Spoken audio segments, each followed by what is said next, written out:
All right, so what do you do when you're going on a listing appointment or when you're going to a listing presentation? So this is not going to be a video from A to Z of how to qualify the seller, how to get the appointment and that kind of stuff. No, this is going to be a short video of what do I need to do now that I've got the appointment and say it's tomorrow. So you've already got that. So what do you prepare? How do you get it together? So what I do when I go to a listing appointment is I usually take three things with me. I usually take, first and foremost, the most important thing is a plain notepad. Yes, an old school yellow notepad. I take that with me. Why? Because my purpose of the listing appointment is to ask as many questions as I can. I need to learn as much about this seller as I possibly can. That's how I'm going to be able to service them and provide them with the best service. Because if I don't know what their goals are, what their wishes and this and that, then I'm not really doing them any justice. I'm just becoming a pigeon, basically. I'm doing whatever they say. He who asks the most questions is in control of the appointment, always. So I bring a notepad. Second thing is I bring my comparables. I just use a basic Tempo or Fusion report that shows the statistics going back 6 months or whatever is indicative for the area or the neighborhood. I'm going to run as close comparables as I can. If I'm looking at a 2-story home, I'm going to try to pull just 2 stories. If it's got 2,500 square feet, I'm going to try to keep the square footage between, say, 2,200 and 2,800. You know, I don't want to look at 4,000 square foot homes when I'm going to a 2,500 square foot listing.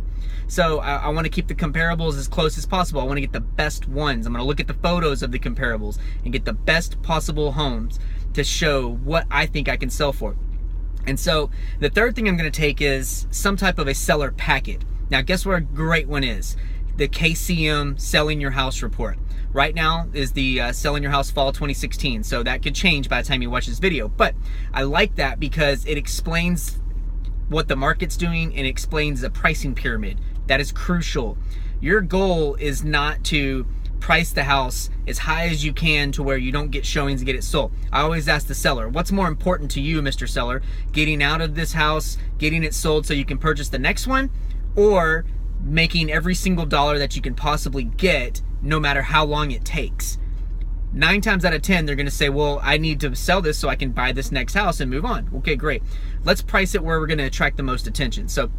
But that's part of the skill that comes with practice, and you definitely need to be role-playing with yourself. But anyways, so what I'm preparing is a pad for asking questions. I want to find out when their time frame is. When would they like to move? When do they need to be in the next house? How much do they need? Do they need their sales to be able to buy the next one? There's so many questions I'm going to ask.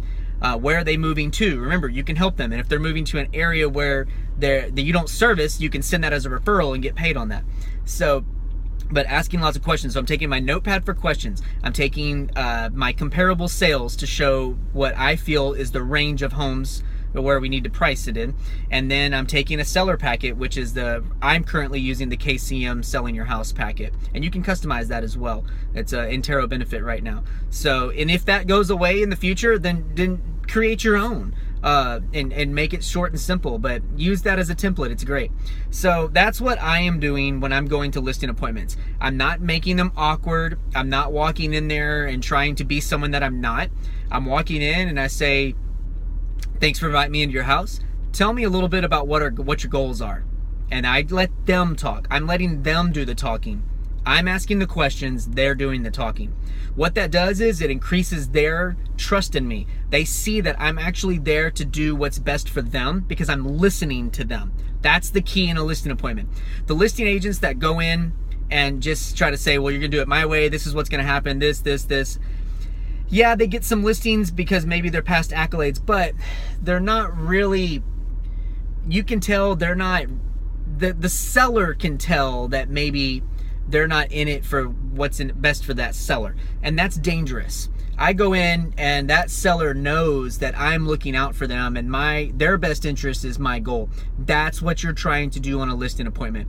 But you want to find out that data because the more information you can gather, the better. We used to call it building a case. You want to build a case for selling this house. You want to find out the time frames, the price range, what they need to make. So, be prepared to produce a net sheet based on what potentially the home could sell for. So once they say, yeah, Randall, we're going to list the house, we agree with you, we're going to list it for $240,000. Fantastic. I'm going to go ahead and put together a net sheet after that appointment that's going to show what their proceeds are going to look like if we sold it at that price. So the bottom line is, if you can fill the seller with as much information as possible, you look informed. It's not so much about your past, your track record. It's how informed are you? How comfortable are you making them feel? That's the goal.